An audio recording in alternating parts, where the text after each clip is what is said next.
स्तर पर लागू करने वाला राजस्थान संभवतः देश का पहला राज्य है।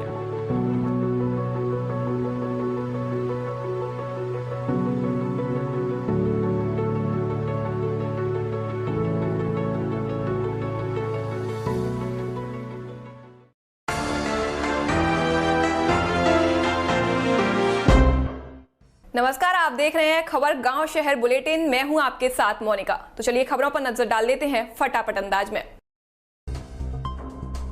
राजधानी दिल्ली में कोरोना के नए वेरिएंट ओमिक्रॉन के बढ़ते मामले को देखते हुए पाबंदियां और सख्त की गई हैं। मुख्यमंत्री अरविंद केजरीवाल ने शहर में कोरोना के बढ़ते मामलों पर कहा कि दिल्ली में ग्रेडेड रेस्पॉन्स एक्शन प्लान के तहत येलो अलर्ट जारी किया गया है। सीएम केजरीवाल ने कहा कोविड-19 के मामले हल्के हैं और संक्रमण के मामले बढ़ने के बावजूद ऑक्सीजन या वेंटिलेटर के इस्तेमाल में कोई वृद्धि नहीं हुई है। मुख्यमंत्री ने कहा हम दिल्ली में कोविड-19 के मामलों में वृद्धि से निपटने के लिए पहले के मुकाबले 10 गुना अधिक तैयार हैं। दरअसल दिल्ली आपदा प्रबंधन प्राधिकरण ने इस साल अगस्त में कहा था कि कोविड-19 महामारी की वजह से किसी भी गतिविधि पर पाबंदी या छूट पर अब GRAP के मापदंडों के आधार पर लागू होगी। GRAP 3 मापदंडों पर आधारित है: पॉजिटिविटी रेट, कोविड-19 के नए पॉजिटिव केस और दिल्ली में उपलब्ध ऑक्सीजन बेडों में कितने भरे हुए हैं। राजस्थान में अब सम्राट पृथ्वीराज चौहान की विरासत को लेकर गुर्जर और राजपूत समुदाय आमने सामने हो गए हैं। यशराज बैनर तले बन रही फिल्म पृथ्वीराज चौहान के टाइटल को लेकर गुर्जरों ने आपत्ति दर्ज कराई है। उन्होंने बिना टाइटल बदले फिल्म रिलीज करने पर आंदोलन की चेतावनी दी है। गुर्जर समाज के लोगों ने सोमवार को अजमेर में विरोध प्रदर्शन कर ये चेतावनी दी। गुर्जरों ने प्रदर्शन के दौरान कई कारों के शीशे भी तोड़ दिए। प्रदर्शनकारी गुर्जरों का दावा है कि पृथ्वीराज गुर्जर थे।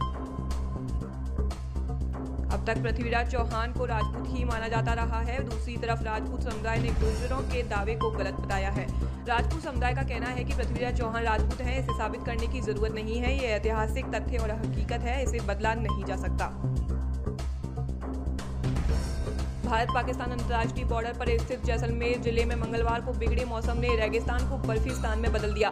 जैसलमेर जिले के पोखरण इलाके के गांवों में जबरदस्त बारिश के साथ हुई ओलावृष्टि ने खेतों में बर्फ की चादर बिछा दी। पोखरण इलाके में छाया, टोटा, जासर, बोडाना आदि गांवों में सुबह से मौसम का मिजाज बिगड़ा हुआ था। आसमान में बादलों के साथ घना कोहरा छा गया।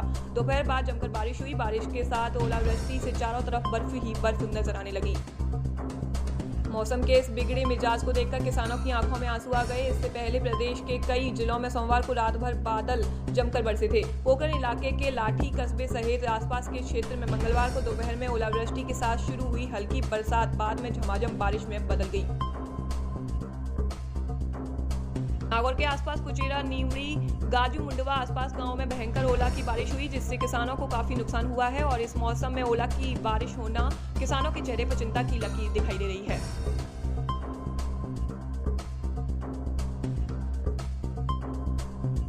सर्दी का असर भी तेज हो गया है। 2 दिनों से मौसम का मिजाज बदला हुआ था, जिससे आज शाम को अचानक ओलों की बारिश शुरू हो गई, जिससे किसानों के खेतों में पानी भर गया और शीतलहर का असर तेजी से बढ़ रहा है।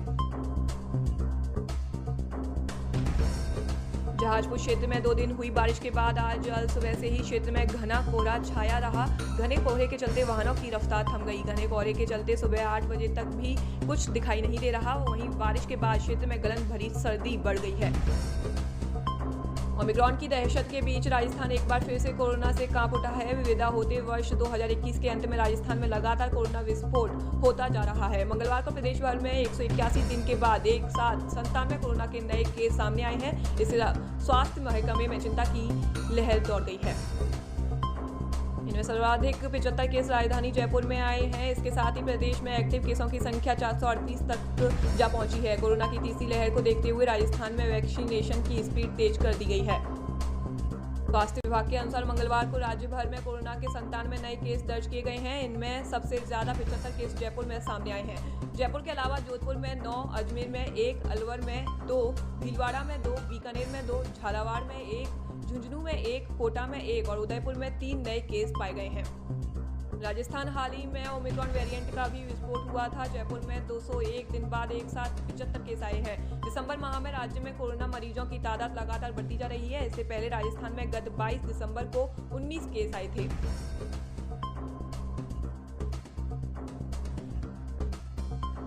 उसके बाद अब इनकी स्पीड 5 गुना हो गई है। प्रदेश में लगातार बढ़ती जा रही कोरोना मरीजों की संख्या से साफ जाहिर है कि लोग अब कोरोना प्रोटोकॉल को भूलते जा रहे हैं।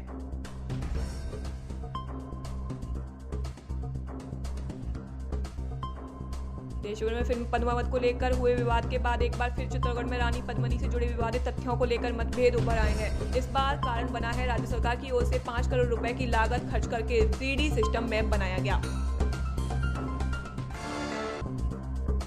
लाइट एंड साउंड शो इसका सोमवार शाम को केंद्रीय मंत्री अर्जुन लाल मेघवाल और सीएम अशोक गहलोत वर्चुअल लोकार्पण किया था, लेकिन लोकार्पण के बाद ही चित्तौड़गढ़ सांसद सीपी जोशी ने इस पर आपत्ति जताते हुए इसे रुकवा दिया है।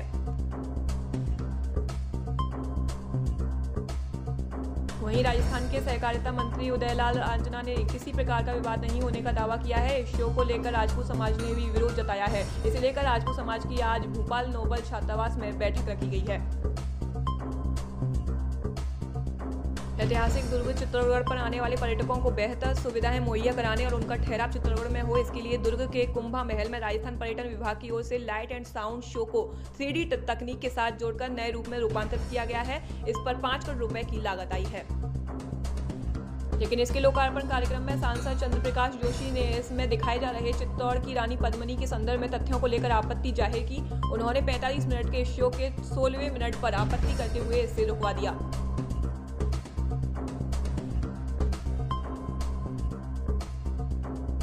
उत्तर प्रदेश चुनाव के मैदान में अब कब्रिस्तान की भी एंट्री हो गई है। जिन्ना हिंदुत्व से होता हुआ विवाद कब्रिस्तान तक पहुंच गया है। शनिवार को यह मामला प्रदेश के मुख्यमंत्री योगी आदित्यनाथ ने उठाया।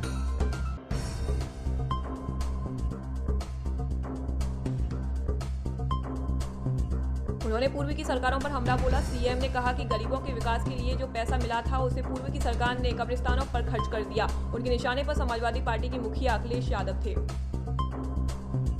मुख्यमंत्री ने उर्दू और संस्कृत का भी मुद्दा उठाया। उन्होंने पूर्ववर्ती सरकार पर आरोप लगाया कि अक्षम उर्दू अनुवादक नियुक्त किए गए, लेकिन संस्कृत स्कूलों के छात्र और शिक्षकों के लिए कुछ भी नहीं किया गया। सीएम योगी ने अब इस मुद्दे को छेड़कर प्रदेश की चुनावी राजनीति में एक नए मुद्दे की शुरुआत की है। इस पर निश्चित तौर पर आने वाले समय में वार पलटवार का दौर चलेगा। सीएम योगी आदित्यनाथ पूर्व प्रधानमंत्री अटल बिहारी वाजपेयी के पैतृक गांव बटेश्वर धाम से आगरा में 230 करोड़ की लागत से 11 परियोजनाओं के उद्घाटन और शिलान्यास के मौके पर यह हमला बोला है। उत्तर प्रदेश में 8वीं तक के स्कूल 15 दिन के लिए बंद किए जाने की घोषणा की गई है। 31 दिसंबर से 14 जनवरी तक के स्कूल बंद रहेंगे। बढ़ती शीतलहर और कड़ाके की ठंड के चलते राज्य सरकार ने यह फैसला लिया है।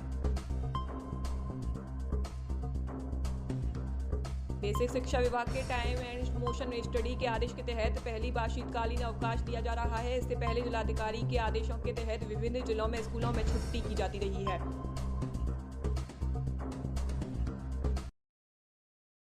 राजस्थान के शिक्षा विभाग से खुशखबरी सामने आई है। प्रदेश के शिक्षा विभाग का नया स्टाफिंग पैटर्न आज जारी हो गया है। शिक्षा मंत्री डॉक्टर बीडी कल्ला ने शिक्षा संकुल में पैटर्न की घोषणा की। पैटर्न की सबसे बड़ी बात ये रही कि इससे शिक्षा महकमे में 10,000 नए पद सृजित हुए हैं। इसमें शिक्षकों की कमी को दूर किया जाएगा।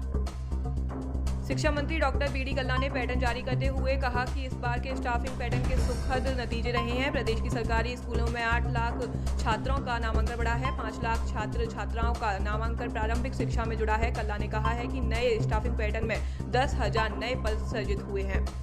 इस बुलेटिन में फिलहाल इतना ही। नमस्कार।